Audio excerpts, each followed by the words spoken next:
ने कर दी थी, किंतु जब उन्होंने स्त्री को बनाया तो उन्हीं परमेश्वर को पूरे 7 दिन और 7 रातें लग गईं, क्योंकि उन्हें स्त्री के व्यक्तित्व में मां बनने की अद्भुत क्षमता का निर्माण करना था, जो अपने तन को असहनीय पीड़ा देकर उसमें से एक नए जीव को जन्म देती है, जो अपने रक्त को दूध बनाकर अपनी संतान का पोषण करती है। वो एक मां ही होती है।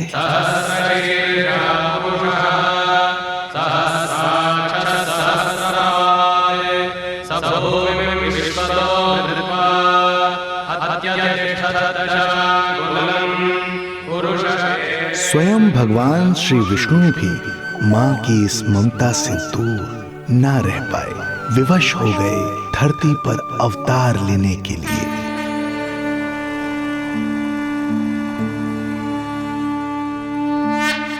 शांताकारं भुजगशयनं पद्मनाभं सुरेशं विश्वाधारं गगनसदृशं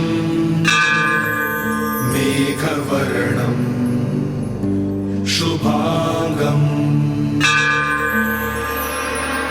लक्ष्मीकान्तं कमलनयनं योगी वीरध्यानगम्यं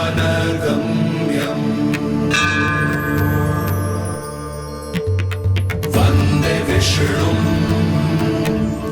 भवभयहरं सर्वलोकैकनाथं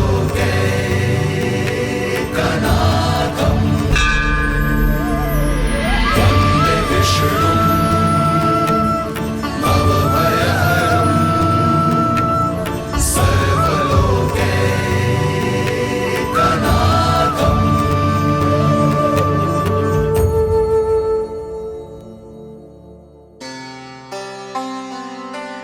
प्रणाम प्रभु।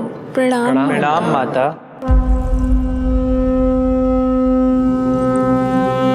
माता, प्रभु, दुष्कंस के अत्याचार दिन पर दिन बढ़ते ही जा रहे हैं। पृथ्वी की शांति नष्ट हो रही है प्रभु, और मैं देवराज इंद्र होकर भी कुछ नहीं कर पा रहा हूँ। आपके प्रताप से मैं भूमि अनंत काल से समस्त विश्व का भार उठा रही हूँ, किंतु प्रभु अब दुष्टता इतनी बढ़ चुकी है कि मैं सहन नहीं कर पा रही हूँ। अब दया कीजिए प्रभु, इससे पहले कि मैं बुराई के इस असीम भार के नीचे दबकर ब्रह्मांड की अतल गहराइयों में खो जाऊं। मेरी सहायता कीजिए प्रभु। आंखें खोलिए प्रभु, आंखें खोलिए।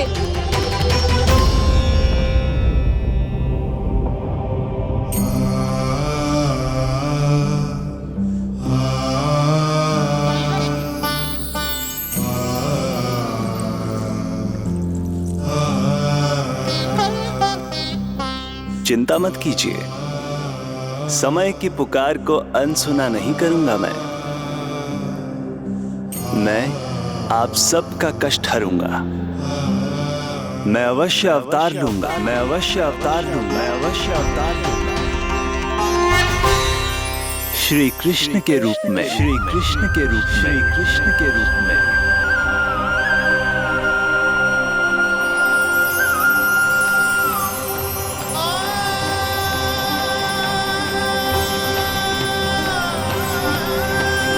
वसुदेवसुतं देवं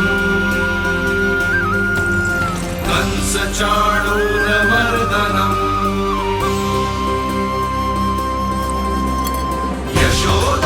यशोदपरमानन्दम्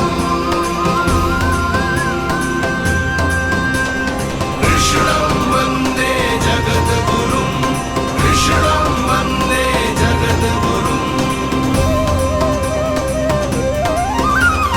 वसुदेवसुतं देवं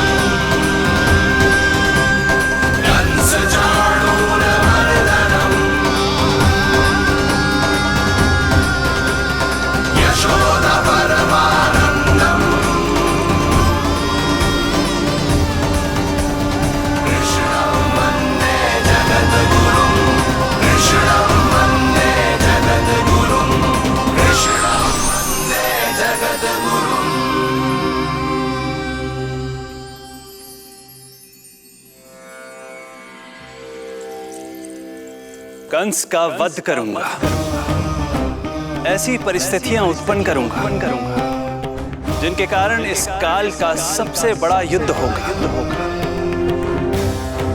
कुरुक्षेत्र के मैदान में मैं सभी अत्याचारियों को एक साथ समाप्त करूंगा और इस प्रकार मैं भूमि देवी का भार अवश्य हल्का करूंगा। मैं धन्य हुई प्रभु। हम धन्य हुए प्रभु। किंतु ये सब मेरे अगले अवतार के प्रमुख कारण नहीं है। तो फिर प्रभु? मेरे अगले अवतार का सर्वप्रथम और सर्वप्रमुख कारण है मां के अलौकिक प्रेम का अनुभव करना। मैं मां की ममता के सभी रूपों का आनंद लेना चाहता हूं। उसके हाथों से भोजन करना, उसके अंग से लिपट जाना, लोरियां सुनना, संसार के सभी संकटों से सुरक्षित उसकी गोद में सोना, उसे मां मां कहकर पुकारना, सांसारिक विषयों के बारे में उससे जानना,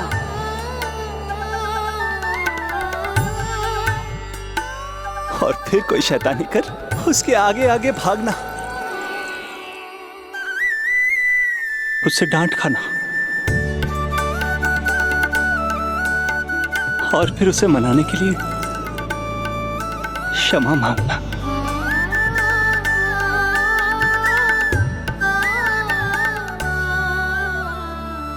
कितना आनंद आएगा जब वो मुझे दंड देने के लिए मेरे पीछे पीछे दौड़ेगी और मैं उस डर से सभी दिशाओं में भागता फिरूंगा। और फिर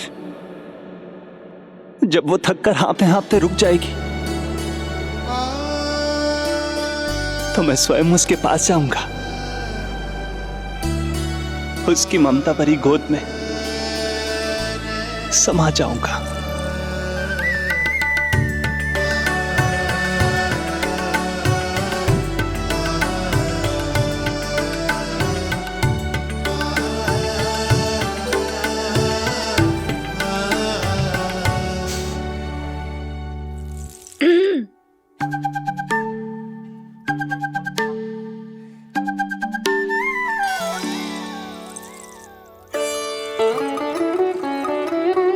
प्रभु, एक प्रश्न है।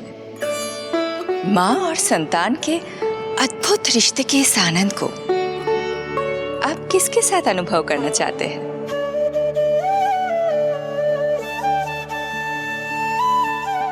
प्रभु, कौन है वो सौभाग्यशाली महिला जिन्हें आपने अपनी माँ के रूप में चुना है? वो महिला है यशोदा। यशोदा।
यशोदा आ जाएगो।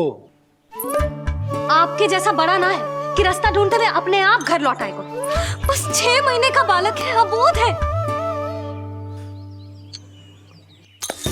हे नारायण, क्षमा करना, अपने पति देव से ऊंचे स्वर में बात कर ली मैंने।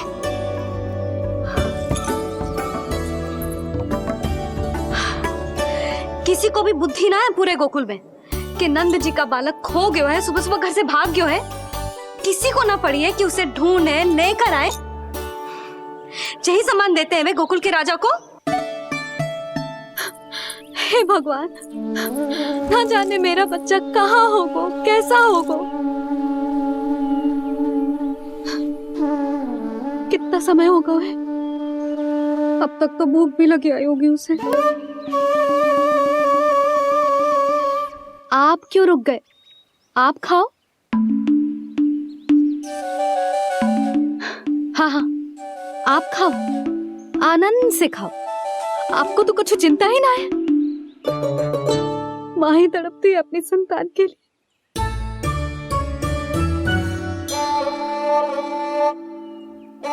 अब क्या खाली पेट काम पे जानो है? क्या कहेंगे सब कि यशोदा अपने पति को भूखा रखे? ना ना, आप खाओ, खाओ ना।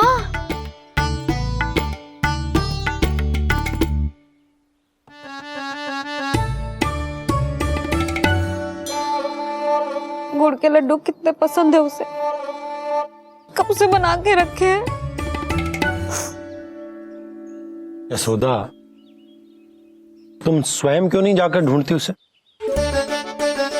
लड्डू भी खिला दियो और घर वापस भी ले आएंगे। जाओ, शीघ्र जाओ।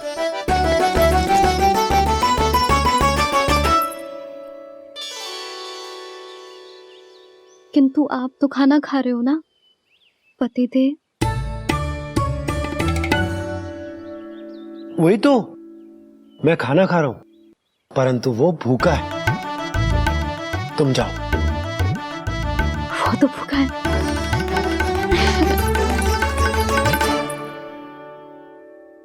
ये बनेंगी श्री हरि के अगले अवतार की माँ।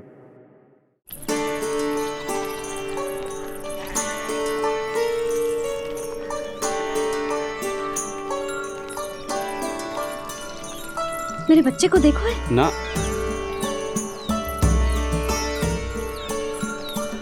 काकी, मेरे बच्चे को देखो है। नहीं नहीं,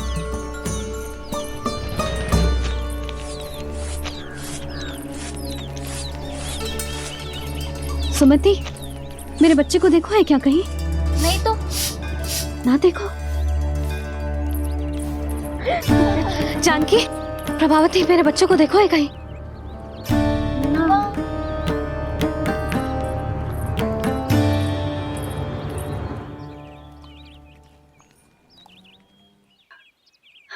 कहाँ है तू? देख, तेरी मैया कितनी चिंतित हो रही है, और तू है कि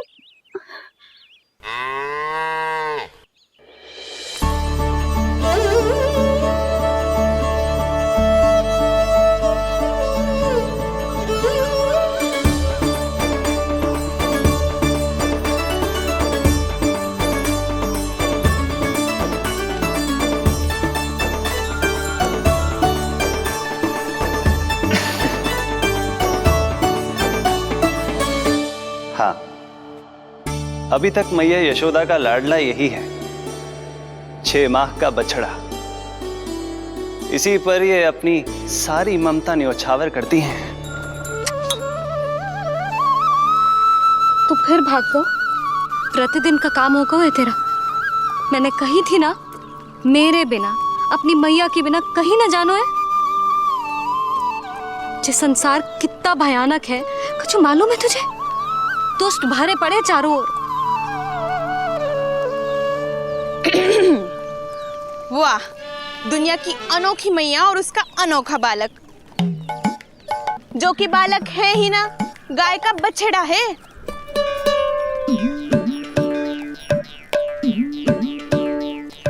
सुलक्षणा, तुम्हारी जे दशा कौन ने की? और कौन ने? जे तुम्हारे सपूत ने कूद फाद के मेरे पूरे बगीचे का सत्यानाश कर दो है। मेरा रामू ऐसा कर ही ना सकता। जे क्यों आएगा तुम्हारे बगीचे में? रंग बिरंगे फूलों के लिए। फूलों के लिए? हाँ, जीप लपलपाती है इसकी मेरे फूलों के लिए। सुबह सुबह भाग के आ जाता हो इन्हें खाने के लिए। फूल खाने? सुलक्षणा, तुम्हें कछु वहम हुआ है। जे मेरा रामू है, जे फूल वूल क्यों खाएगो भला? अच्छा, तो फिर आप ही इसका मुंह खोलो और स्वयं देख लियो। हाँ तो ठीक है, असत्य के पैर ना होते जो अभी सिद्ध हो जाएगा। रामू मुंह खोल के दिखा। मैया की कहीं मानते हैं ना, मुंह खोल। रामू सुलक्षणा चाची को दिखा दे कि तूने उनके फूल ना खाए। चल मुंह खोल, मुंह खोल।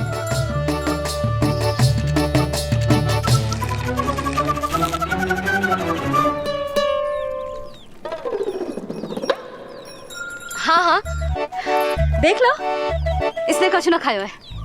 हाँ हम चल रहे हैं। अरे पर मुझे भी तो देख लेने दो।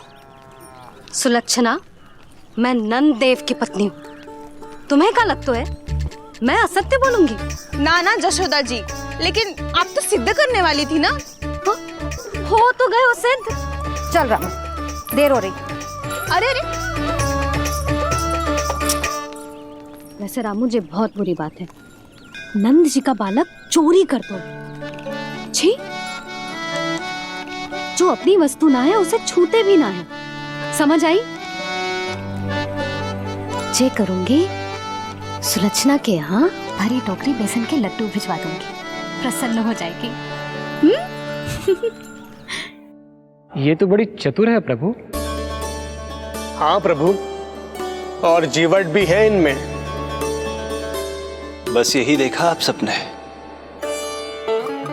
क्या आपने एक मां की चिंता नहीं देखी? प्रत्येक मूल्य पर अपनी संतान की रक्षा करने का स्वभाव नहीं देखा?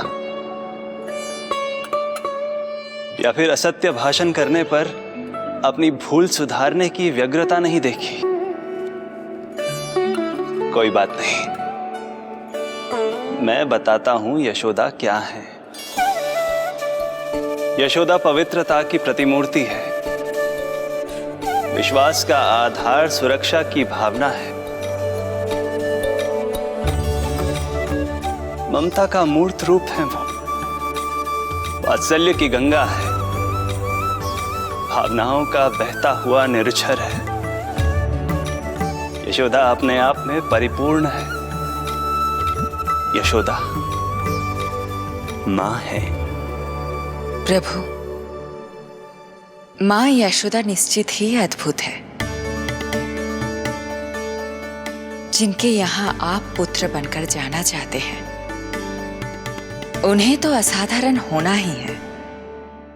किंतु प्रभु, आपके दिए हुए वचन के अनुसार आपको देवी देवकी का पुत्र बनकर जाना है, तो फिर आप एक ही जन्म में दोनों माताओं के पुत्र कैसे बन सकते हैं? आपका प्रश्न उचित है इंद्रदेव। पूर्व काल में प्रजापति सुतप्पा और उनकी पत्नी प्रश्नी ने मेरी घोर तपस्या की थी। उनके आग्रह करने पर मैंने उन्हें वरदान दिया था कि जब वो देवकी और वसुदेव के रूप में पृथ्वी पर आएंगे, तब मैं उनका अष्टम पुत्र कृष्ण बनकर जन्म लूंगा। पर मैया यशोदा के वात्सल्य प्रेम ने मुझे दुविधा में डाल दिया,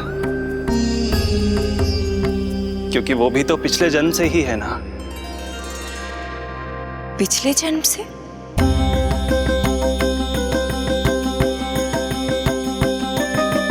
पिछले जन्म में मैया यशोदा 8 वसुओं में से एक श्री द्रोण की पत्नी धरा थी।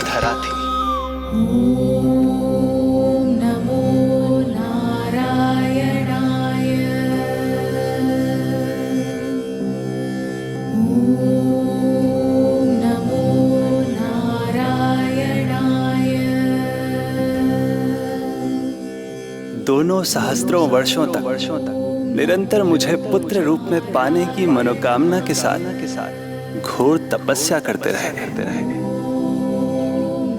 अपने तप में वो दोनों इतने लीन थे कि प्रकृति की कोई भी शक्ति उनका ध्यान भंग नहीं कर पाई। किंतु फिर एक दिन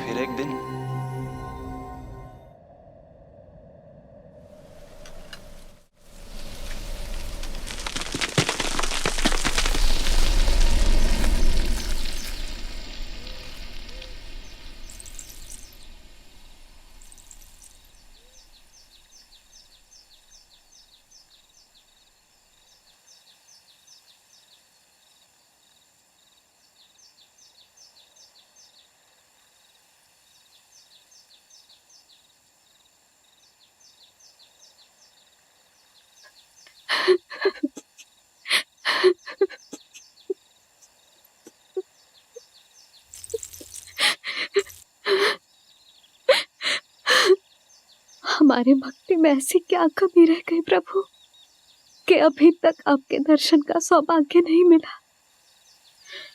अब तो सैकड़ों वर्ष बीत गए हैं आपका सुमिरन करते हुए।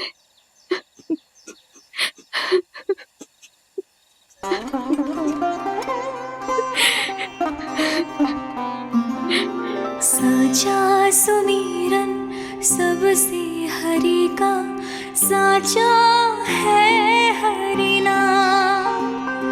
साचा सुमिरन सबसे हरि का, साचा है हरि नाम। जिनकी कृपा से बन जाते हैं सबके बिगड़े काम, सबके बिगड़े काम। साचा सुमिरन सबसे हरि का, साचा है हरि नाम।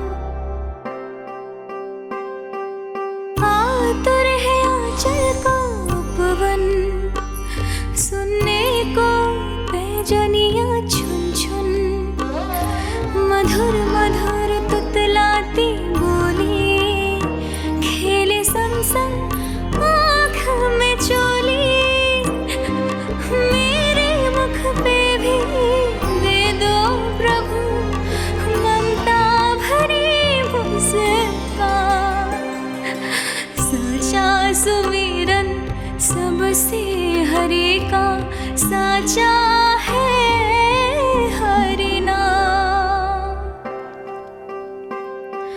भक्त बिना भगवान है जैसे, माता बिन संतान के वैसे। हरि बिन मेरा जीवन सूना, भगवान लाज मेरी रख लो ना। भगवान लाज मेरी रख लो ना।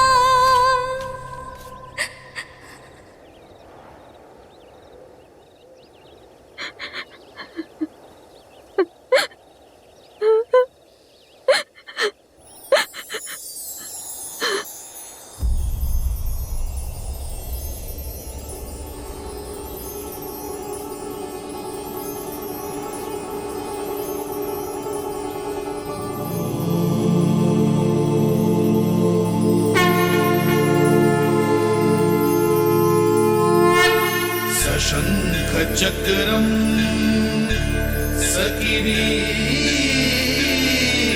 कुंडलम सपीत वस्त्रम सरसीरुहेक्षणम सहार वक्षस्थलशोभिकास्तुभम् नमामि विष्णु शिरसा चतुर्भुजम्।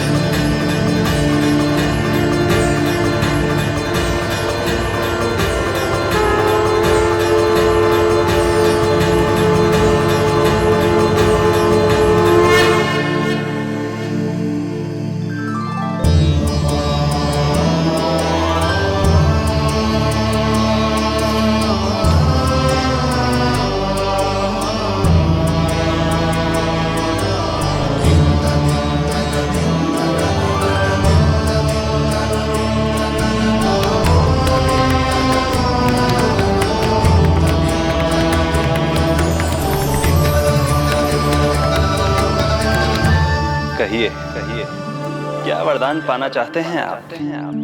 प्रभु, हम आपकी सेवा करना चाहते हैं, परंतु भक्त की भांति नहीं, अभी तो माता पिता के समान। आपका एक पुत्र के रूप में पालन पोषण करें। आप हमें माँ पिता के भांति प्रेम दें और हम आप पर अपनी ममता न्योछावर कर सकें। बस इतनी ही इच्छा है प्रभु। आपकी इच्छा पूर्ण होगी।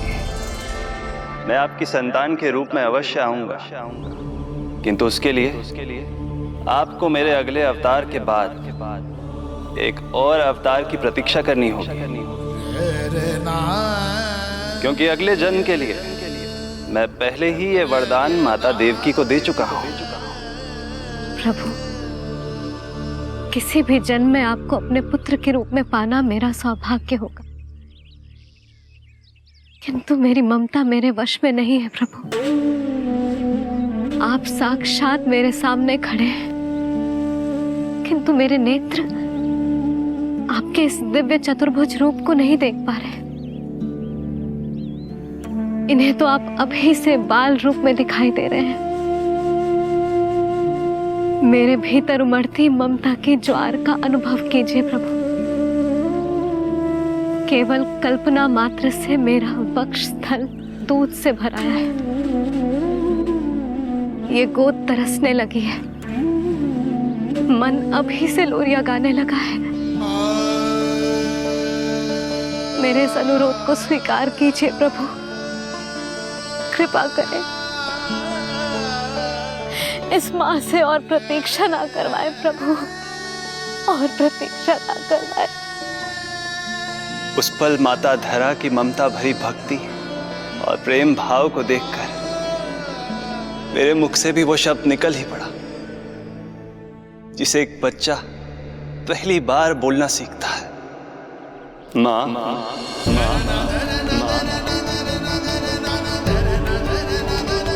अब ये प्रतीक्षा केवल आपकी ही नहीं, मेरी भी होगी, मेरी भी होगी। मैं भी तरसूंगा आपका पुत्र बनने के लिए,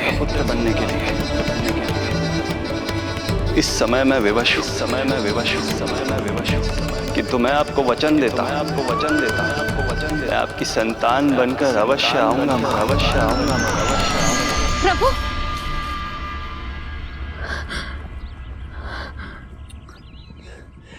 धरा, भगवान ने हमारी पुकार सुन ली। वरदान तो सभी भक्तों को मिलता है, परंतु हमें तो हरि का वचन मिला है। वो आएंगे, अवश्य आएंगे।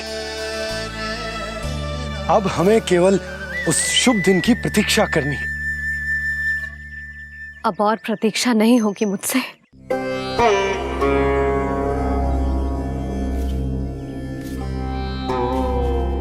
हमने सहस्त्रों वर्षों तक तपस्या की, ये समझ लो कि वो तपस्या अभी शेष नहीं। श्री हरि को अपने सामने देखकर मेरी व्याकुलता का बांध टूट गया है। 2 जन्म बहुत बड़ा समय होता है स्वामी। अपने पुत्र के रूप में हरि को गोद में खिलाने के लिए अब मैं और 2 जन्मों तक प्रतीक्षा नहीं कर सकती।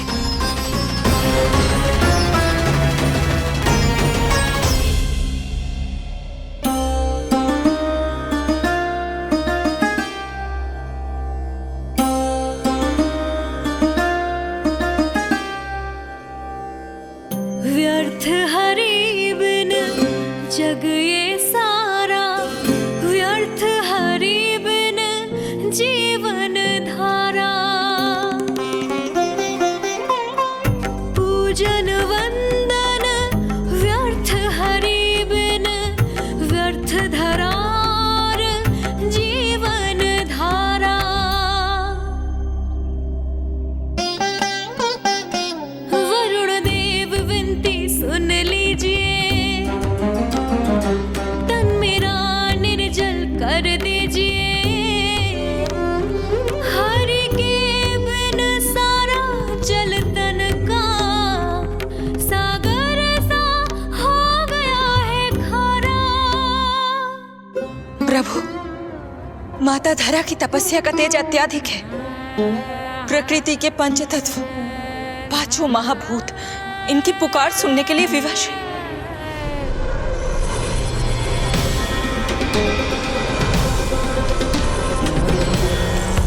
धरा, प्रिय, ये क्या कर रही हो? रुक जाओ। जठराग्नि सब दूर ये कर दो, अग्नि देव मेरे ताप को हर लो। माता जो वंचित ममता से, जग में नहीं उसको कुछ प्यारा। पूजन वंदन व्यर्थ हरि बिन व्यर्थ धरार जीवन धारा। प्रभु, यदि अग्निदेव अपना अग्नि तत्व वापस ले लेंगे तो इनकी पाचन शक्ति नष्ट हो जाएगी और जीवित रहने के लिए शारीरिक तापमान भी अति आवश्यक होता है। यदि वही विलुप्त हो गया तो धरा, तुम्हें मेरी सौगंध मत करो ये। हे भूमाता आकृति दाता, मिथ्या है ये माटी का ढांचा। माटी मुक्त करो इस तन से, जब ना मिला हरि का सहारा।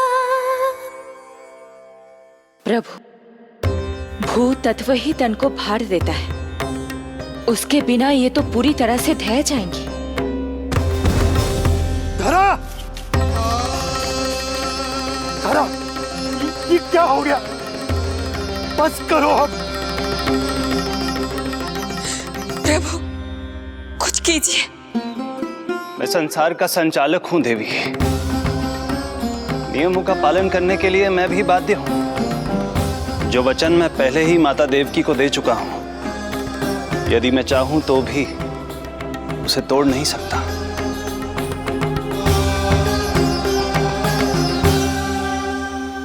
सुख लो आयु सब इस तन की, आस है जो ना शेष है मन की। वायु देव कृपा करो अब ये, रोक दो इन श्वासों की धारा।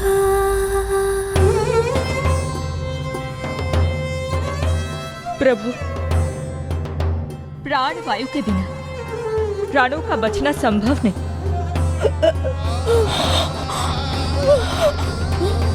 धरा, धरा, धरा, धरा, बस करो अब। क्या तुम अपनी सुध-बुध खो चुकी हो? तुम्हारे प्राणों में मेरे भी प्राण बसते हैं प्रिय। रुक जाओ। हे आकाश देव, तुमको मेरा अंतिम प्रणाम। अंतरात्मा लीन करो मेरी, लेके श्री हरि का नाम।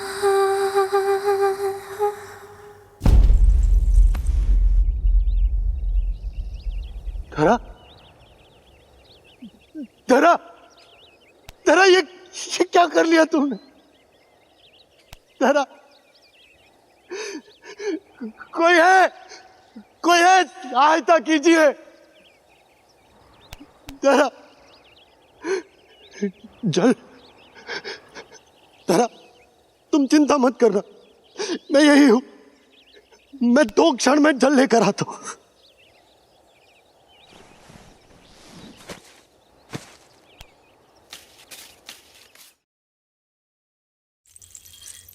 प्रभु, आप नियमों से तो अवश्य बंधे हैं, परंतु आप लीलाओं के स्वामी हैं। कोई तो उपाय निकालिए। आपने इन्हें मां कहकर पुकारा है। मां की प्राण रक्षा पुत्र नहीं करेगा तो और कौन करेगा?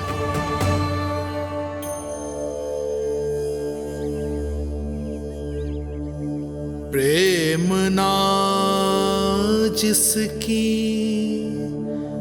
सीमा कोई, ना कोई आया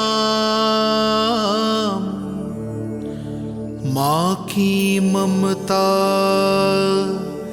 के आगे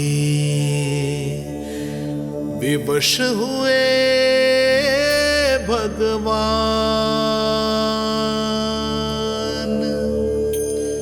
विवश हुए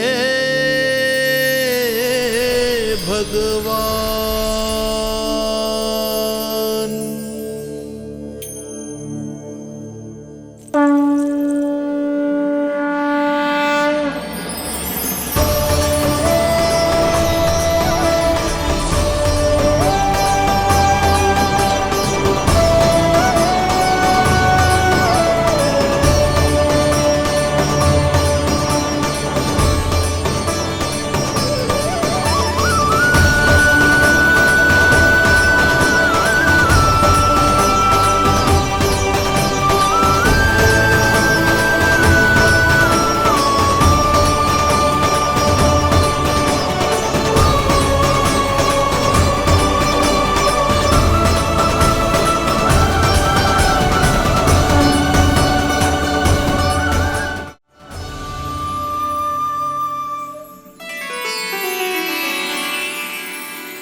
प्रभु नहीं, पुत्र कहो मां।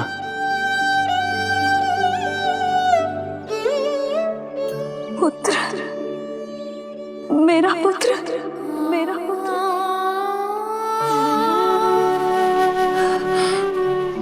आज जैसे आपने मुझे अपनी गोद में लिटा रखा है,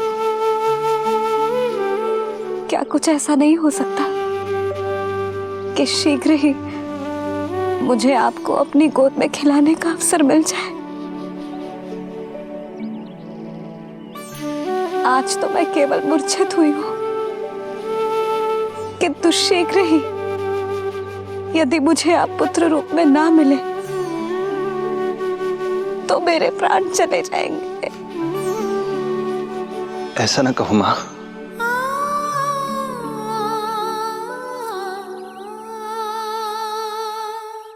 माता देवकी को मैं पहले ही वचन दे चुका हूं, इसलिए विधि के विधान के अनुसार मुझे उन्हीं का पुत्र बनकर जन्म लेना होगा।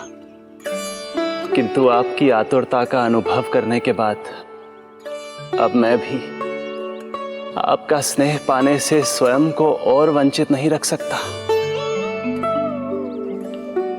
आपने वरदान मांगा था कि आप पुत्र की भांति मेरा पालन पोषण करना चाहती हैं, इसलिए यदि आप उचित समझे तो आप अगले जन्म में ही अपनी इच्छा पूर्ण कर सकती हैं। जिस आयु में संतान को अपनी मां की ममता के आंचल की आवश्यकता सबसे अधिक होती है, उस आयु में अर्थात अपने जन्म के प्रथम दिन से 10 वर्षों तक मैं आपके साथ रहूंगा। किंतु फिर मुझे अपनी जन्म देने वाली मां माता देवकी के पास लौटना होगा। ऐसा करने से मैं उन्हें दिया वचन भी निभा पाऊंगा और आपकी ममता का सौभाग्य भी प्राप्त कर पाऊंगा। यदि आपको स्वीकार हो तो।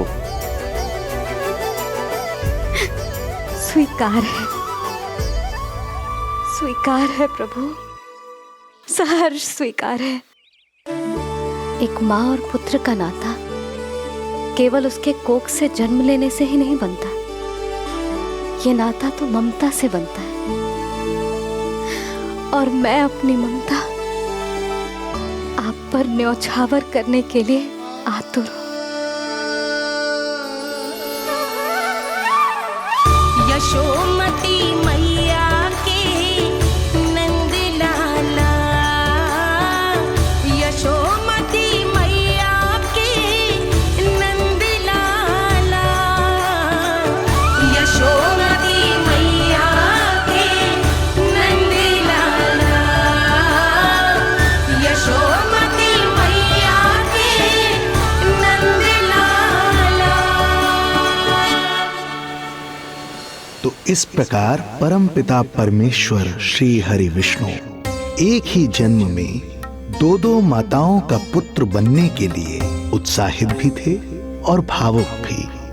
किंतु जगत माता श्री लक्ष्मी और अन्य सभी देवगण ये जानना चाहते थे कि श्री हरि ये अभूतपूर्व कार्य कैसे करेंगे। भगवान बोले, ये सब संभव होगा उसके कारण जो मेरे अगले जन्म की कथा का मुख्य पात्र है, कंस।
जब जीवन पर संकट हो तो अभिमान अर्थहीन होता है, जब प्राणों पर बनाए तो सम्मान स्वाभिमान सब निरर्थक होता है। इन व्यर्थ के मूल्यों को बीच में मत आने दो।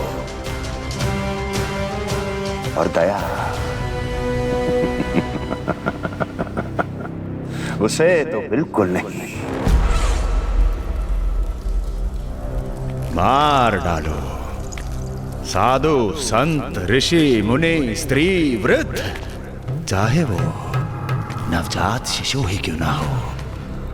किंतु हां, यदि शत्रु भारी पड़ने लगे, पराजय सामने दिखाई देने लगे, तो उसी क्षण शत्रु के पैर पकड़ लो और अपने प्राणों की भिक्षा मांग लो। अहंकार को आड़े मत आने दो। अग्निः शेषम ऋणः शेषम शत्रुः शेषम तथैव च पुनः पुनः प्रवर्धेत तस्मात् शेषम न कार्येत। अर्थात अग्नि की एक भी चिंगारी, ऋण की एक भी मुद्रा और शत्रु की एक भी संतान यदि शेष रह जाए तो शीघ्र ही विकराल रूप धारण कर सकती है। इन सब का समूल नाश ही एकमात्र उपाय है अपनी सुरक्षा का। इसलिए कहता हूं, साम दाम दंड भेद कोई भी युक्ति क्यों ना लगानी पड़े, शत्रु के प्राणों का हरण ही परम उद्देश्य होना चाहिए।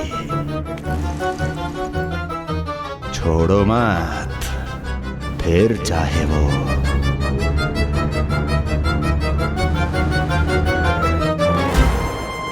विष्णु ही क्यों ना हो।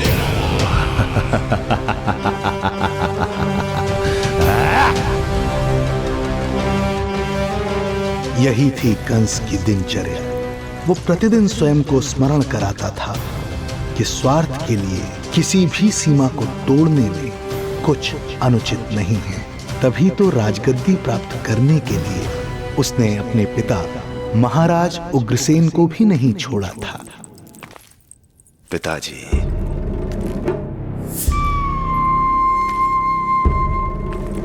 हो सके तो मुझे क्षमा कर दीजिएगा। कल्पना भी नहीं की थी कि मैं आपके साथ ऐसा व्यवहार करूंगा। आपको प्रतीत हो रहा होगा कि मैं क्रूर हूं, स्वार्थ में अंधा हो गया हूं, किंतु मैं विवश हूं।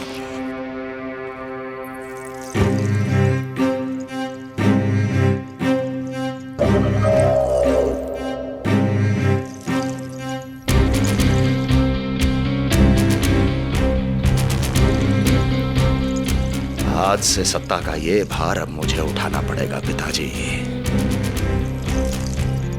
क्योंकि आप तो अत्यंत दयावान हैं।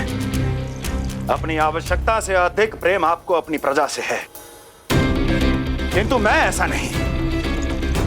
मैं अपने शत्रुओं का काल हूं, तभी तो मेरे प्रति दुर्भावना रखने वाले मेरे सम्मुख आने से पहले थर थर कांपते हैं। इसलिए मथुरा का राज सिंहासन मेरे साथ अधिक सुरक्षित रहेगा, क्योंकि मैं आपसे अधिक उपयुक्त हूं पिताजी। मेरा विश्वास कीजिए। हृदय पर गोवर्धन पर्वत रखकर मुझे यह निर्णय लेना पड़ रहा है पिताजी।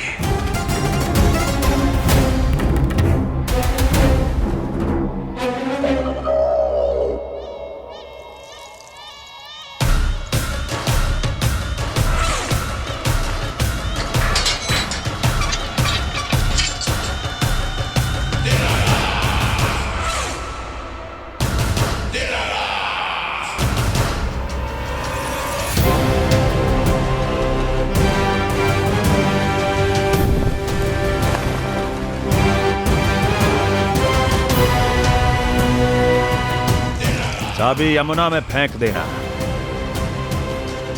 कोई कितना भी क्रूर, कठोर राक्षस ही क्यों ना हो, किसी न किसी के लिए उसके हृदय में भी प्रेम उपजता ही है। कंस भी इस नियम का अपवाद नहीं था। इस संसार में एक जीवात्मा ऐसी भी थी जिसे वो स्वयं से भी अधिक स्नेह करता था, और वो थी उसकी लाडली बहन देवकी।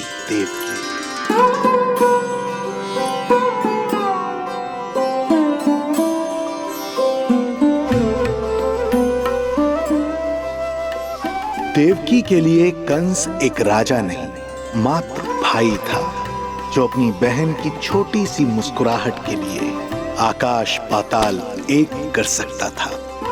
अत्यंत धूमधाम से उसने अपनी देवकी का विवाह यादवराज वसुदेव के साथ संपन्न करवाया। रुको।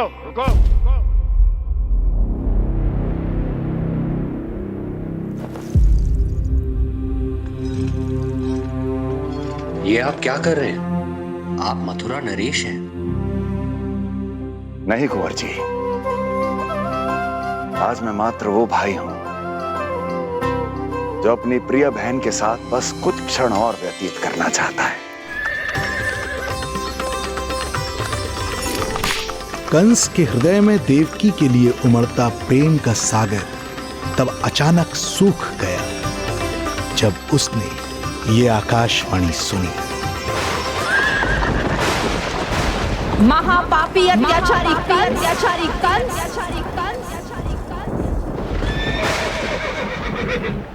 जिस देवकी को तू इतने प्रेम से ससुराल ले जा रहा है, वही तेरे अंत में सहायक होगी। तेरा काल तेरी प्रिय बहन के गर्भ से उसकी 8वीं संतान बनकर जन्म लेगा और तेरा विनाश करेगा, विनाश करेगा, विनाश करेगा।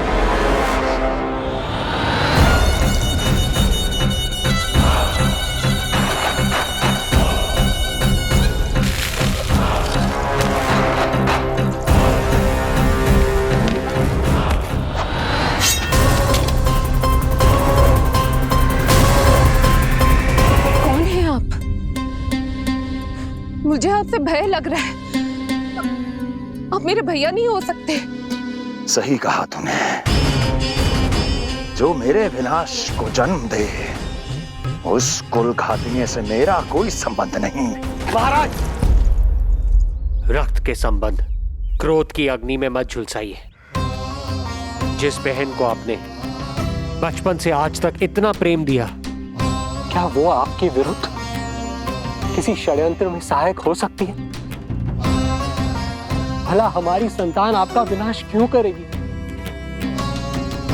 अपनी नवविवाहित बहन पर कृपा कीजिए महाराज। अपने पुरुषार्थ से आपने कितने असुरों को युद्ध में पराजित किया है। आज वो सब दरबारी बनकर आपकी सेवा करते हैं। ये महापराक्रमी कंस, यदि वो मायावी असुर आपको हानि नहीं पहुंचा पाए तो ये आपकी बहन आपका क्या बिगाड़ सकती है? दया कीजिए महाराज, दया कीजिए।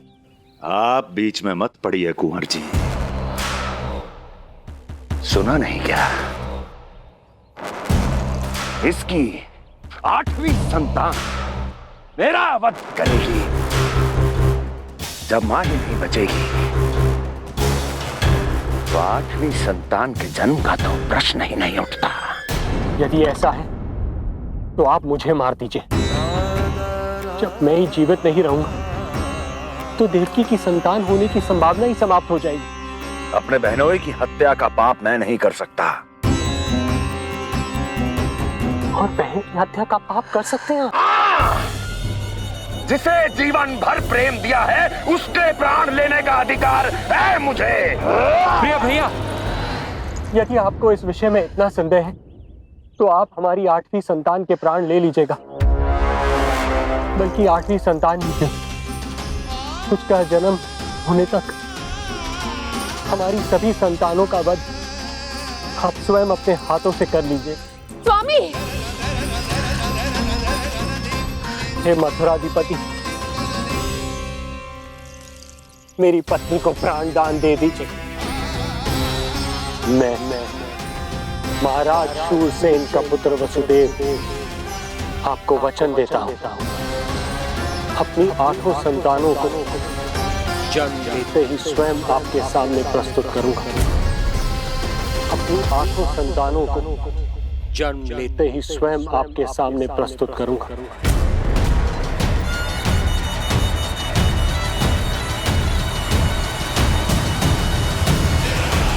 बधाई हो कुंवर जी, अपनी पत्नी के प्राण बचाने में आप सफल हुए।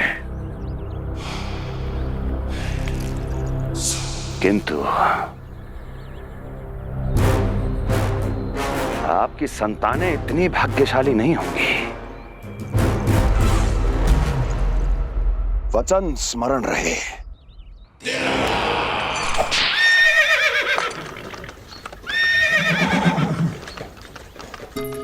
इस तरह रक्त की प्यासी कंस की तलवार की छाया में देवकी और वसुदेव का वैवाहिक जीवन प्रारंभ हुआ।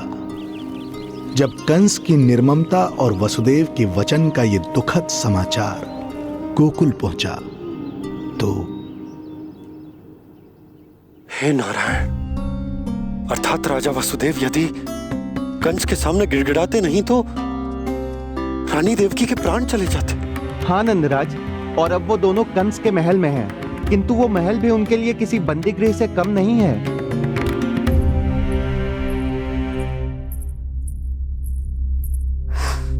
एक भाई अपनी बहन के साथ ऐसा करने की सोच भी कैसे सकता है?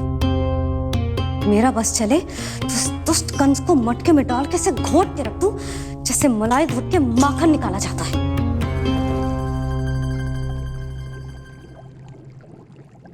ना, माखन ना, जे कंस तो कीड़ा है। इसे तो पटक पटक के ऐसे मारना चाहिए जैसे कीड़ा निकालने के लिए धान के गट्ठर को पटका जाता है।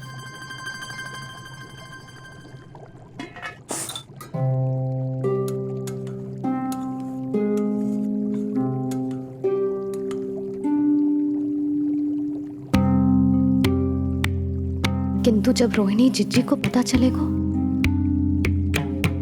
तो वो तो अपने आप को ही दोष देंगे, क्योंकि बालक ना होने के कारण उन्होंने ही वसुदेव जी को राजकुमारी देवकी के साथ दूसरा विवाह करने पर विवश किया था। हे ईश्वर, जिस सुख के लिए रोहिणी जिज्जी ने पत्नी जीवन का सबसे बड़ा त्याग किया था, जब उन्हें पता चलेगा कि वही सुख उस क्रूर कंस ने छीन के मटिया मेट कर दिया है, तो कितना कष्ट पहुंचेगा।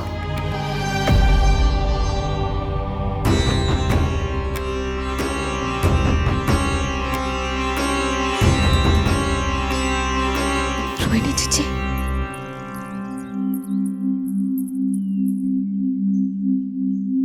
गोप नरेश, कृपया मुझे अपने भैया के पास ले चलिए।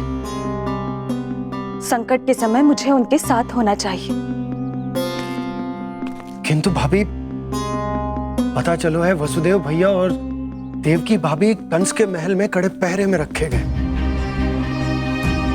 पति पत्नी एक दूसरे का संबल होते हैं। कंस का पहरा कितना भी कष्टदायक क्यों ना हो, इस समय उन्हें और बहन देवकी को मेरी आवश्यकता है।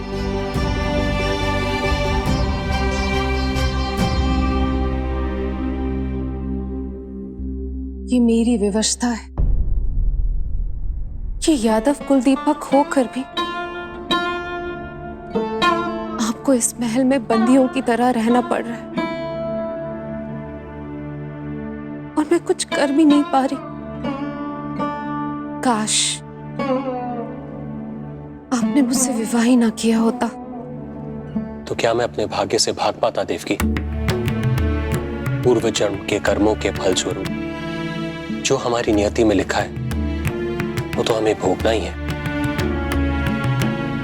श्री हरि क्या करते हैं, कब और क्यों करते हैं, ये दुख हमारे जीवन में किस उद्देश्य से आए हैं, इन रहस्यों का पता लगा पाना हम मानवों के लिए संभव नहीं है देवकी।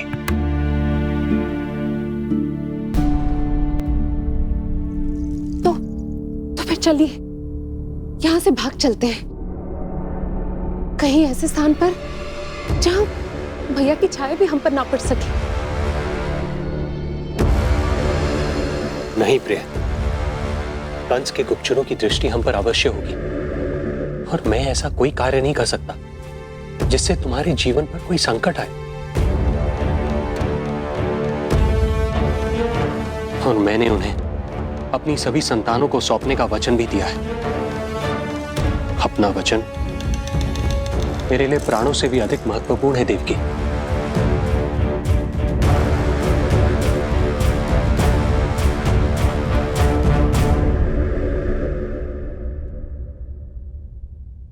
राजन, राजकुमारी, गोकुल से रानी रोहिणी और गोपराज नंद पधारे हैं।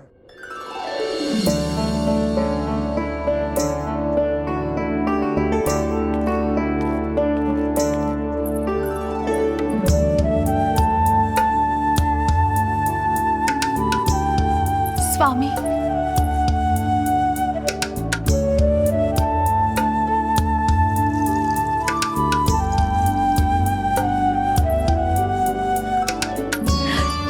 बहन, दीदी,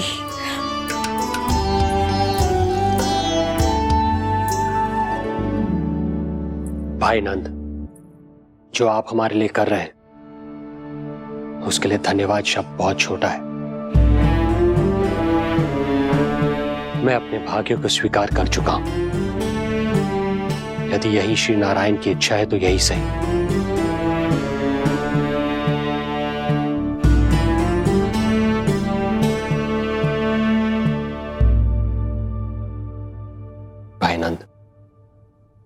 इस समय मथुरा का वातावरण अनुकूल नहीं है। आपको जाना चाहिए। यशोदा भाभी भी चिंतित हो रही होंगी। उनसे कहिएगा हम यहां सुरक्षित हैं अभी तक।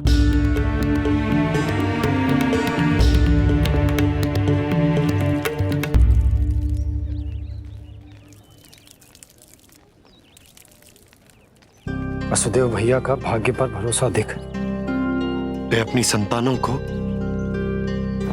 कंस को अवश्य सौंपेंगे। हे ईश्वर, इतना कठोर वचन, जब इसे निभाने का कठिन समय आएगा तो कैसा अनुभव करेंगे वे? उनका हृदय तो चकनाचूर हो जाएगा।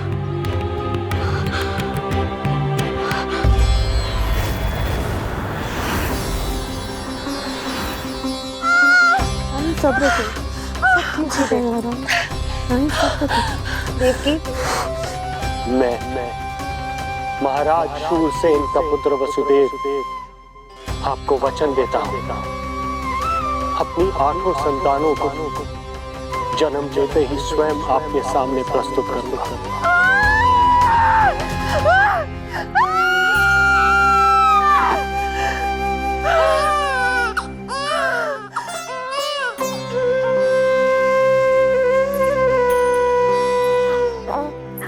बधाई हो स्वामी, आपको पुत्र रत्न प्राप्त हुआ है।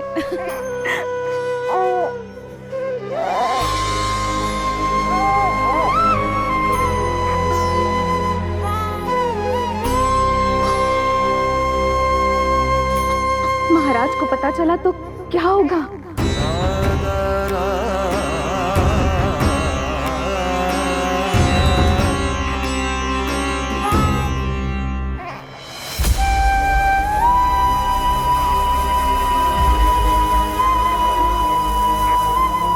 अपने पुत्र को इन हाथों में थामना। कितने वर्षों से इस पल की प्रतीक्षा कर रहा था मैं, और आज जब यह पल आया है मेरी आंखों में दुख के आंसू हैं। एक पिता जब प्रथम बार अपनी संतान को गोद में उठाता है तो सबसे पहले यह सोचता है कि उसे क्या नाम दूं, उसका सुनहरा भविष्य कैसे सुनिश्चित करे। किंतु मैं वो भाग्यहीन पिता हूं जो अपने पुत्र का भविष्य मृत्यु के अंधकार में डुबोने जा रहा है। मैं इसे नाम देकर क्या करूंगा?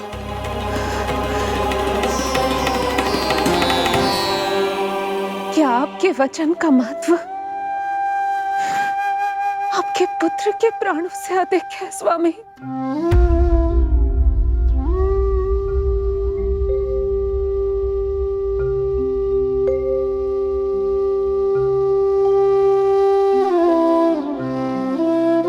श्री नारायण का दूसरा नाम सत्य होता है देवकी। तुम ही कहो, मैं श्री नारायण से विमुख कैसे हो जाऊं? मुझे अपना वचन निभाना ही होगा। हृदय के टुकड़े टुकड़े क्यों ना हो जाए, मुझे इसे कंस तक ले जाना ही होगा।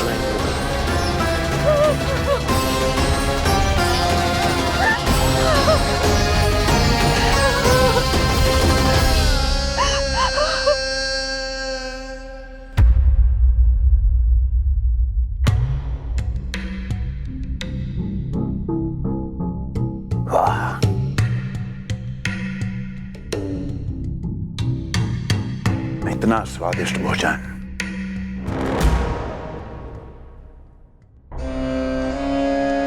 किसी विशेष इच्छा की पूर्ति के लिए मुझे सम्मोहित तो नहीं करना चाहती? मुझे पति के रूप में प्राप्त कर तो चुकी हो, अब प्राप्त करने को क्या क्या बचा है प्राप्ति? मैं प्राप्ति नहीं, अस्थि हूँ स्वामी। प्राप्ति तो छुई मुई बनकर वहां खड़ी है। आप सदैव अपने विषय में ही सोचते हैं। कभी मेरे और भी निहारा कीजिए, तभी तो मेरा नाम सही से स्मरण होगा आपको।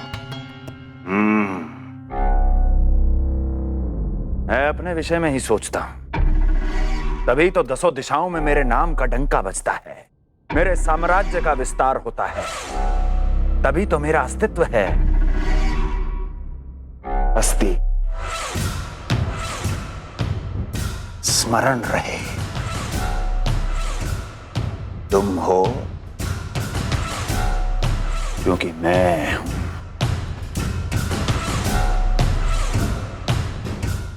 वन में यदि सिंह न हो तो उसके आश्रिति पर गीदड़ भी आक्रमण कर देते हैं। सिंह कभी अपने शत्रु को एक क्षण भी जीवित नहीं छोड़ता महाराज। आपने तो छोड़ दिया देवकी को। सिंह नहीं, आप वो गाय हैं जो अपनी कसाई से अथाह प्रेम करती है।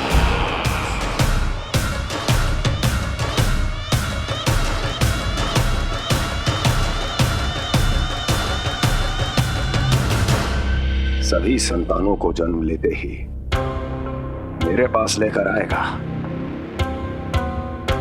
ये वचन दिया है वसुदेव ने मुझे। तो फिर आया क्यों नहीं महाराज? प्रथम शिशु का जन्म तो हो चुका है।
कुल के यादव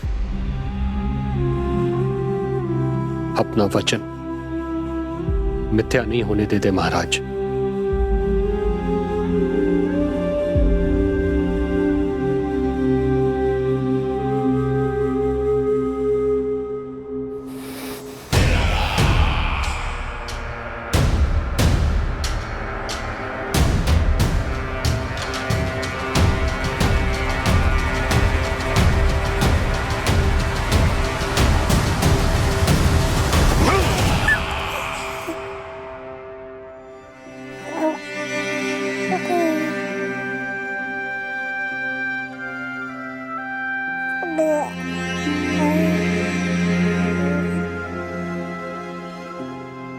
ये देवकी का पुत्र है, मेरी बहन जो मुझे प्रिय हुआ करती थी, उसका प्रथम पुत्र है ये, मेरा प्रथम भांजा।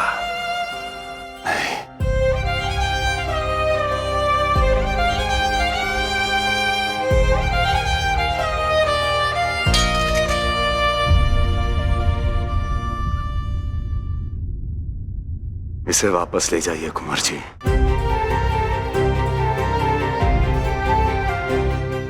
देवकी की प्रथम संतान से मुझे कोई संकट नहीं।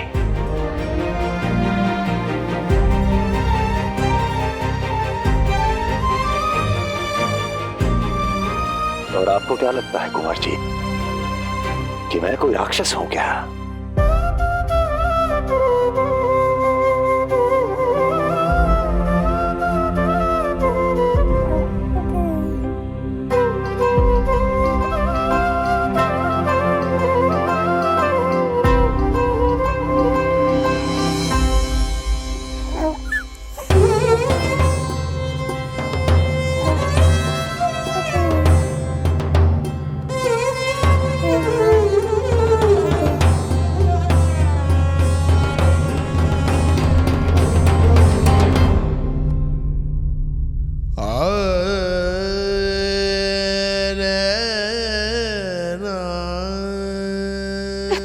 अपने गोद पे भी नहीं उठा पाई थी दीदी।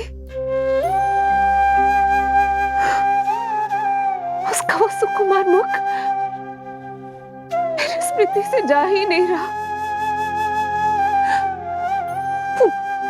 वो मधुर रुदन अभी तक मेरे कानों में गूंज रहा है।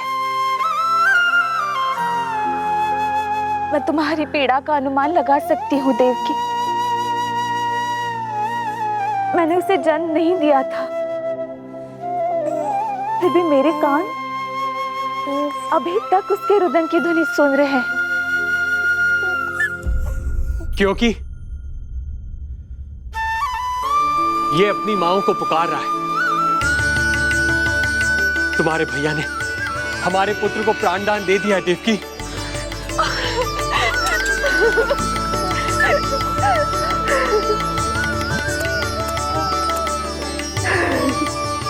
स्वामी, अब अपने पुत्र का नामकरण कीजिए।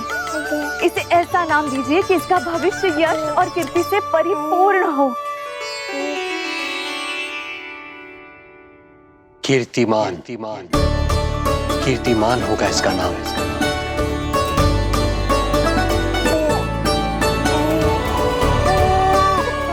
कीर्तिमान।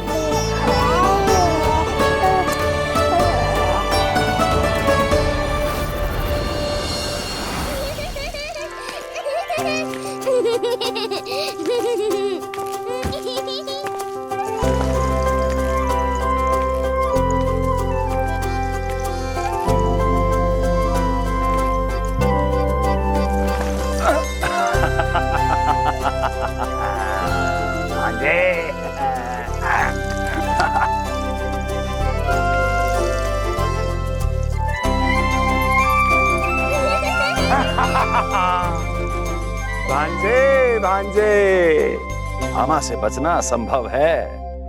मामा जी, आपकी भुजाओं में कितना बल है, मुझे पीड़ा हो रही है। मेरा दूसरा हाथ पकड़ लीजिए। तुझे पीड़ा हो रही है? ये ले।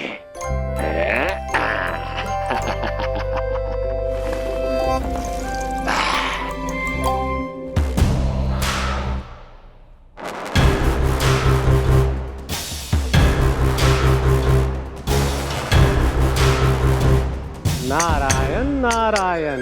मामा जी मूर्ख बन गए, मामा जी मूर्ख बन गए, मामा जी मूर्ख बन गए। इतना दुस्साहस! जा खेल। अब मामा जो है देवर्षि के साथ मंत्रणा करेंगे। जा खेल।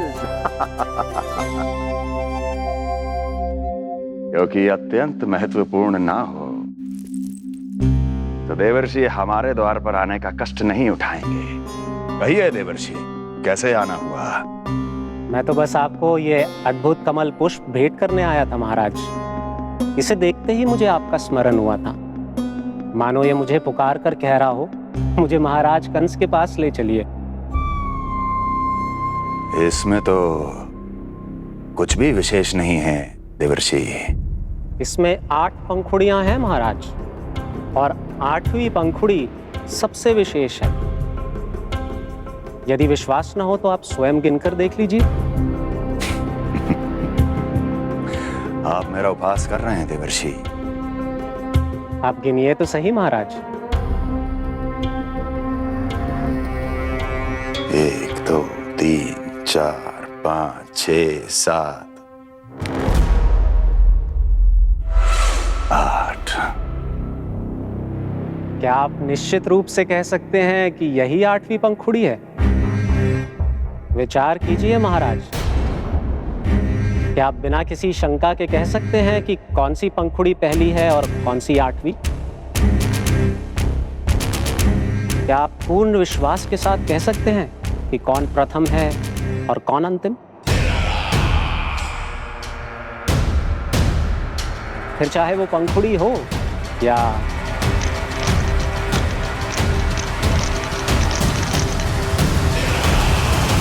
सावधान करने के लिए धन्यवाद देवर्षि। कंस के साथ धोखा करने वाले को अति भीषण दंड मिलेगा। भविष्य में ऐसी कल्पना मात्र से ही मेरे शत्रु भय से कांप उठेंगे। मथुरा नरेश, मैं तो मात्र पंखुड़ियों की बात कर रहा था। यदि आपने कुछ और समझ लिया है तो उसका उत्तरदायित्व मेरा नहीं है। नारायण नारायण।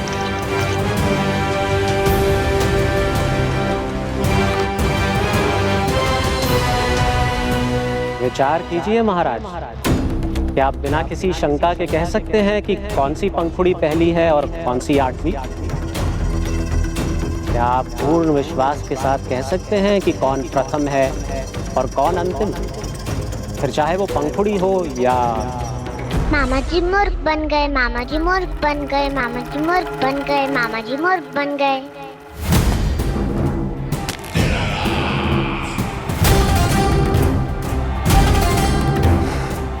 कंस को कोई मूर्ख नहीं बना सकता। कीर्तिमान। जी मामा जी। क्रोध काम लोभ मद मोह मत्सर, क्रोध काम लोभ मद मोह मत्सर, क्रोध काम लोभ। मामा जी मुझे दर्द हो रहा है। मद मोह मत्सर, क्रोध काम लोभ मद मोह मत्सर। स्वामी, ये कीर्तिमान के लिए कैसा लग रहा है? ये लीजिए स्वामी।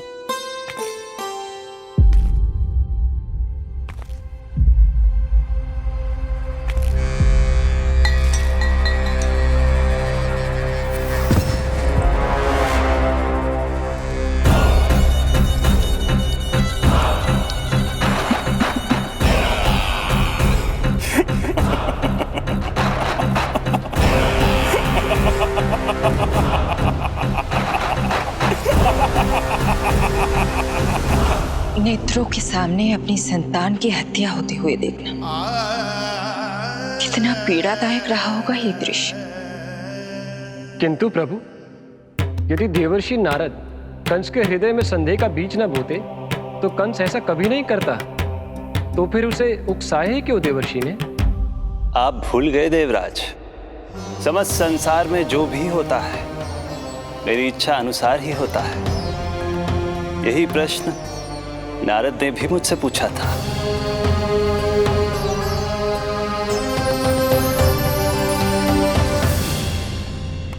नारायण नारायण।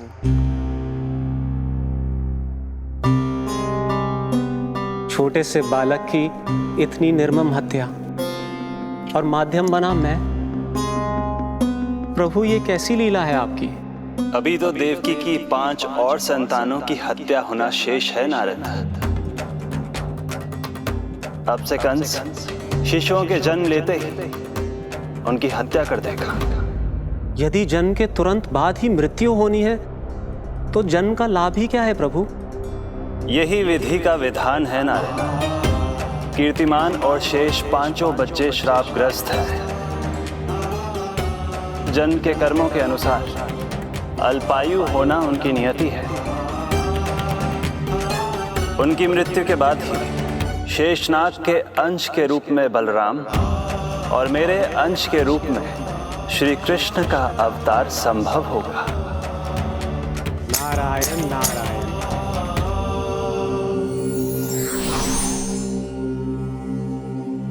देवकी के पुत्र एक के बाद एक जन्म लेते रहे और उनकी हत्या कर कंस अपने पापों की संख्या में वृद्धि करता रहा। नहीं! मत मारो! मेरा पुत्र! मेरा पुत्र!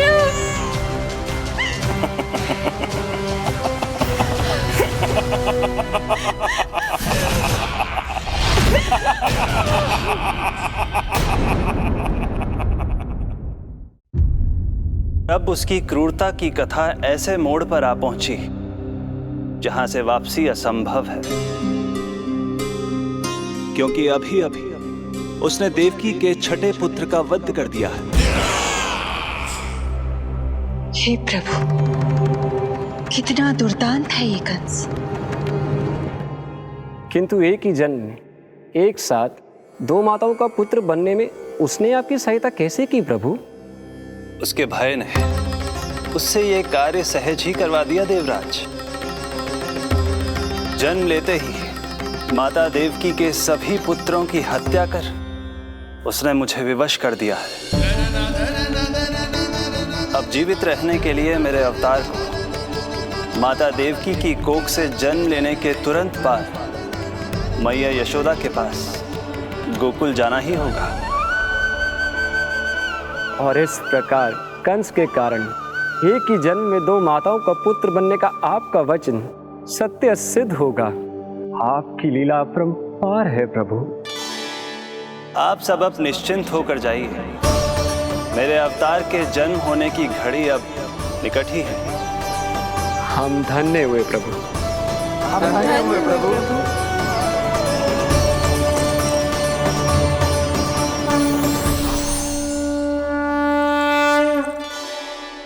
मुझे तो अभी से मैया यशोदा के साथ आपको खेलते हुए देखने की उत्सुकता हो रही है। उनकी प्रवृत्ति कितनी निराली है। क्रोध ना करूं तो क्या करूं? देखिए इसकी सतानी, फिर चला गया सुलक्षणा के बगीचे में फूल खाने। और आपको तो पता है ना सुलक्षणा का, इतनी सी त्रुटि हो जाए पूरे गांव में बखान करने में कोई कमी ना रखती। और यह कि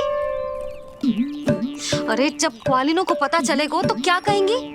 यही ना कि जसोदा अपने बच्चे को खाना ना देती, भूखा रखे है। सुनो जी, मैं तो कहती हूँ अब ब्याह करा देते इसका। अब वो ही ध्यान रखेगी इसका। केवल पत्नी सुधार सकती है तुझे। तुम इसके बारे में बात कर रही हो कि मेरे बारे में? नहीं, वैसे सारे गोकुल वाले यही कहते हैं कि हमारे घर पर तुम्हारा ही राज चलता है। हे नारायण, ये परिहास की बात है क्या? मैं इतना दबा के रखती हूँ क्या आपको? यशोदा, हास की बात थी। रामू के कारण मुंह से निकल गई। तुझसे तो मैं बात ही ना करूंगी। कर अपने मन की।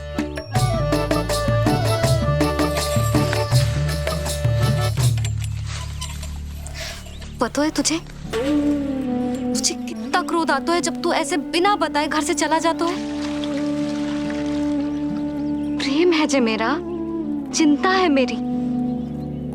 तुझे कुछ हो जाए तो अपना लल्ला माना है तुझे।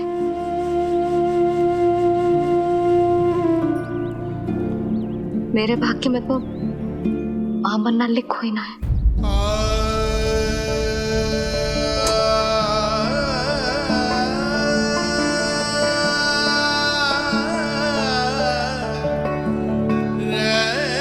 यशोदा,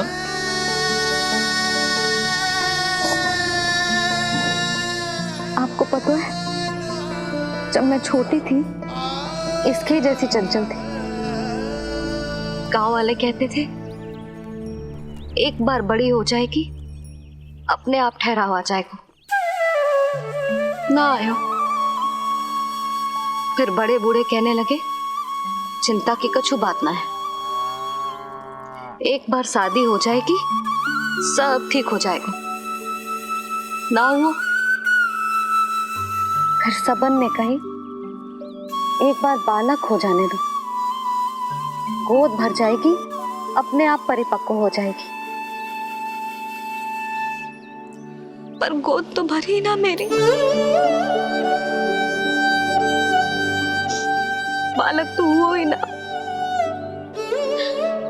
उस पर जब जे भी भाग जाता है तो मुझे रह रह के यही स्मरण होता है कि कमी मुझ में ही है। मैं ही किसी बात का ध्यान न रख पाती। संभव है यही कारण से नारायण ने बालक ना दियो मुझे। यदि देते तो बहुत बुरी मैया बनती मैं।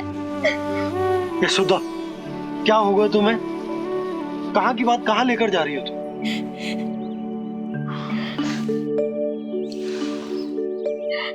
बालक अवश्य होगा हमें, और बहुत अच्छी मैया बनोगी तुम। बस नारायण सही समय की प्रतीक्षा कर रहे हैं। मेरी तो ना सुन रहे बे। आप ही कह दियो उनसे अब और प्रतीक्षा ना होगी मुझसे।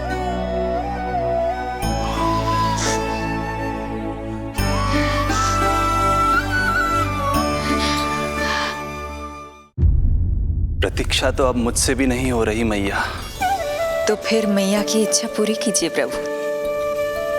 जिस क्षण की प्रतीक्षा मुझे इतने वर्षों से थी, बस अब वो निकट है। किंतु प्रभु, आपको तो माता देवकी का 8वां पुत्र बनकर जन्म लेना है, तो फिर 7वां पुत्र? धीरज रखिए, धीरज। आपको तो ज्ञात ही है, मेरे यहां देर है, अंधेर नहीं। मैं यहाँ तुम दोनों पर आश्रित हूँ यशोदा। भोजन, सुरक्षा, परिवार का अपनापन सब कुछ दिया है तुमने मुझे, किंतु मेरा दुख मुझे एक क्षण भी चैन लेने नहीं देता। मेरे स्वामी और बहन देवकी कितने ही वर्षों से कंस की काल कोठरी में बंदी है। दिन रात नियति के शाप को सहन करने के अतिरिक्त और कोई उपाय नहीं है उनके पास। ऐसे में मैं सुख की सांस कैसे लूं?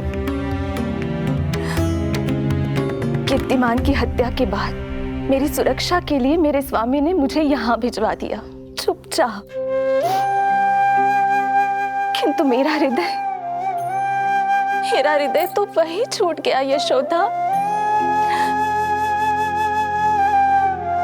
इससे तो अच्छा होता कि मैं भी उसी कारागार में होती, मेरे स्वामी और बहन देवकी का दुख तो साझा कर पाती।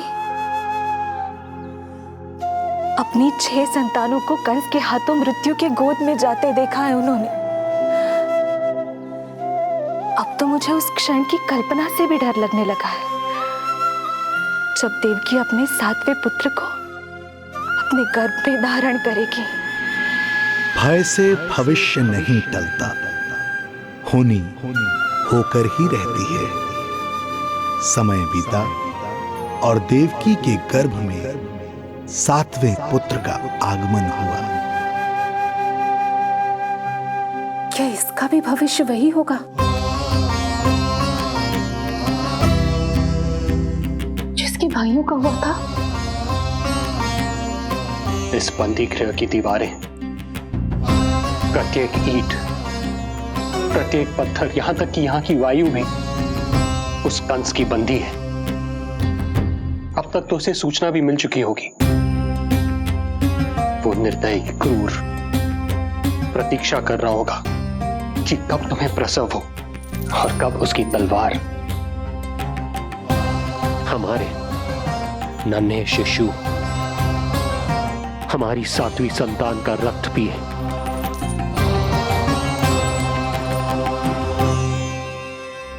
दुर्जन, तुम देवकी की कालकोठरी के बाहर स्वयं उपस्थित रहोगे, प्रत्येक पल 8वां प्रहर।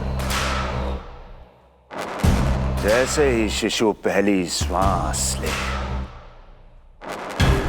तुम मुझे सूचित करोगे। अवश्य महाराज, आज्ञा दें।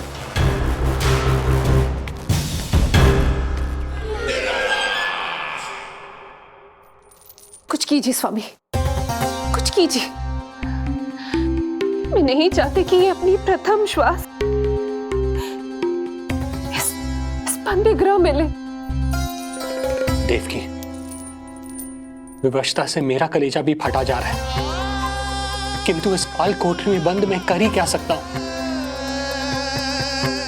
किंतु इस सृष्टि के पालनहार, जगत के नियंता श्री हरि तो कर सकते हैं, तो फिर क्यों नहीं करते वो कुछ ऐसा कि कम से कम मेरी इस संतान का अंत उतना दुखद ना हो जैसा अन्य संतानों का हुआ था। क्यों नहीं करते वो कुछ हरि, क्यों नहीं करते? बताइए ना स्वामी, क्यों नहीं करते वो, क्यों नहीं करते? जो देवी भविष्य में मेरी मां बनने वाली है, उनकी करुणा भरी पुकार को मैं व्यर्थ कैसे जाने दे सकता हूं? कंस के राक्षस तत्व के अंत के लिए ऐसी माया की आवश्यकता है जो मेरी लीलाओं को क्रियान्वित भी कर दे और उसे भनक भी ना पड़े। ऐसी क्षमता और माया किसके पास है प्रभु?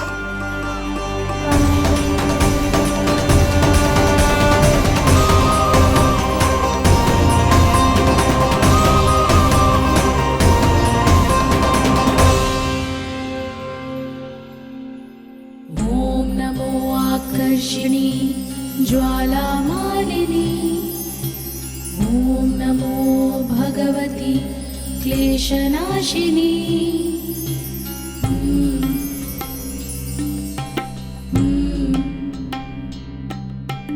ओम नमो योगमाये सर्वमोहिनी, ओम नमो योगमाये सर्व।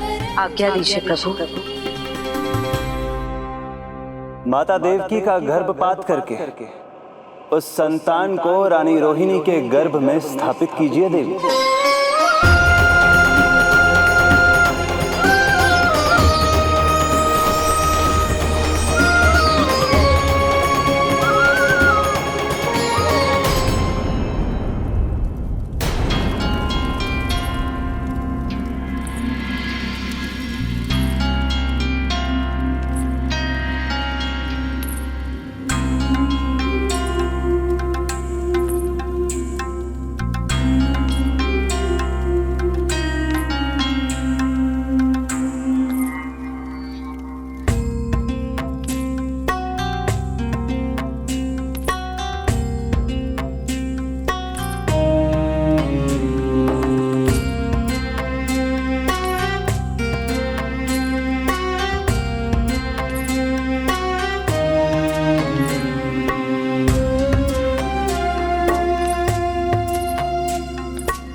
योग माया ने अपना कार्य पूर्ण किया।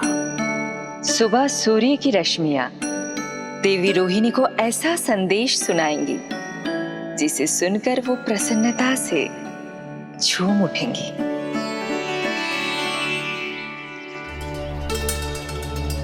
यादव कुल के नए राजकुमार के आगमन पर बहुत बहुत शुभकामनाएं रानी।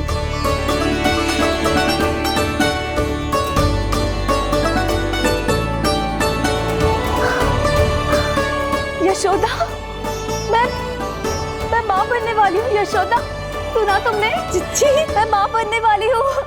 मैं माँ बनने वाली हूँ यशोदा। मैं अरे संभाल के जीजी चित्कार कर रही हो। बधाई हो जीजी, बधाई हो, बहुत बहुत बधाई हो।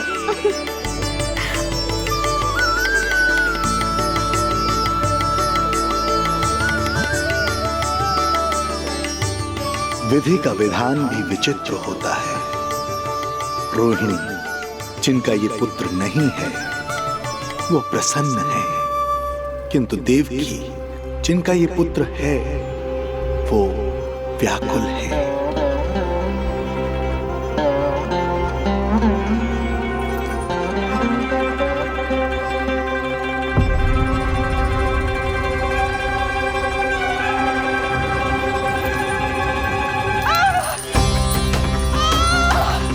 क्या हुआ देवकी? तुम ठीक तो हो? स्वामी, स्वामी मेरा पुत्र, स्वामी हमारा पुत्र चला गया। स्वामी हमारा पुत्र चला गया। धीरज धरो देवकी, संभव है यही श्री हरि की इच्छा हो। किंतु मैंने उनसे ये तो नहीं मांगा था ना स्वामी। मैंने कहा था हमारा पुत्र यहाँ श्वास न ले, इसका ये अर्थ नहीं था। क्यों किया नारायण ने ऐसा? क्यों किया?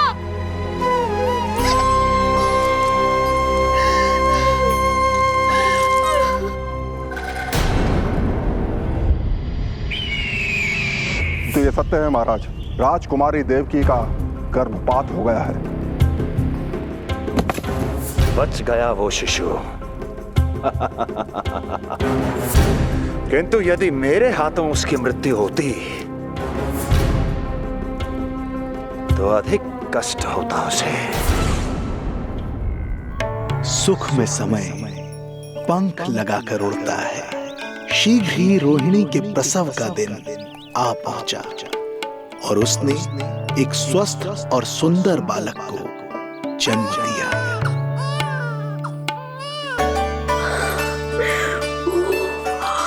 लो जिज्जी, संभालो अपने लल्ला को, जी भर के निहार लो इसे।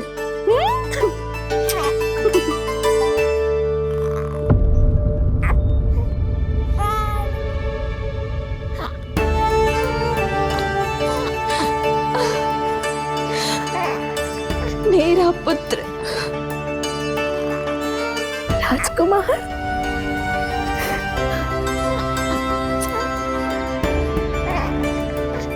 अच्छा जीजी, मैं तनिक इनको भी सूचना देकर आती हूँ। वसुदेव भैया तक भी तुझे शुभ समाचार पहुंचाना है।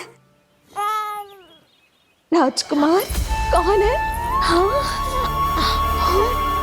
गोकुल का राजकुमार है। हाँ,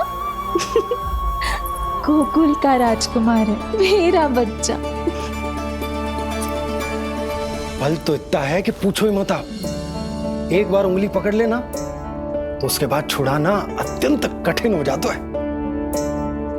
और दृष्टि ऐसी कि एक बार में मन मोह ले। भगवान श्री राम की भांति सबको प्रसन्न रखतो है। बस तो फिर उसका नाम बल राम रखना। तो फिर उसका नाम बल राम रखना। देवकी, बधाई हो, तुम छोटी मां बन गई।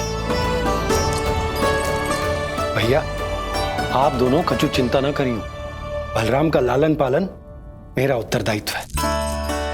उसे कछु कमी ना होने दूंगा मैं।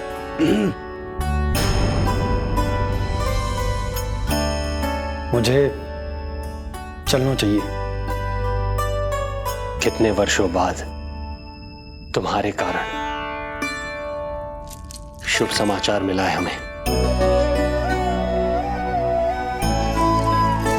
श्री नारायण हमेशा तुम पर कृपा बनाए रखें।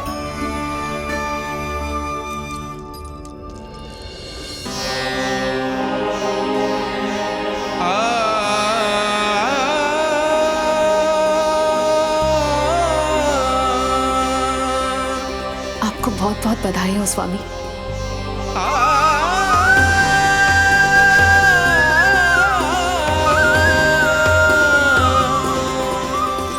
देवकी, क्या हुआ?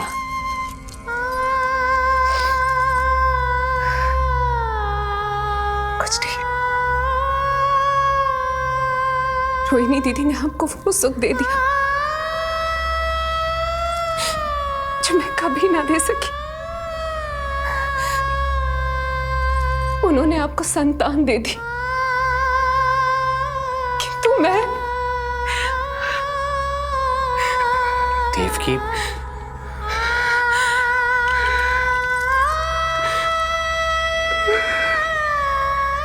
इस समय जो व्यथा माता देवकी की है वही पीड़ा माता यशोदा की भी है। माता देवकी की ममता अपनी सभी संतानों को खोने की वेदना से त्रस्त है, तो माता यशोदा की ममता संतान ना होने के संताप में झुलस रही है। सत्य कहा देवी, मुझे आभास हो रहा है मैया यशोदा का हृदय मुझे अपनी गोद में खिलाने के लिए कितना व्याकुल है।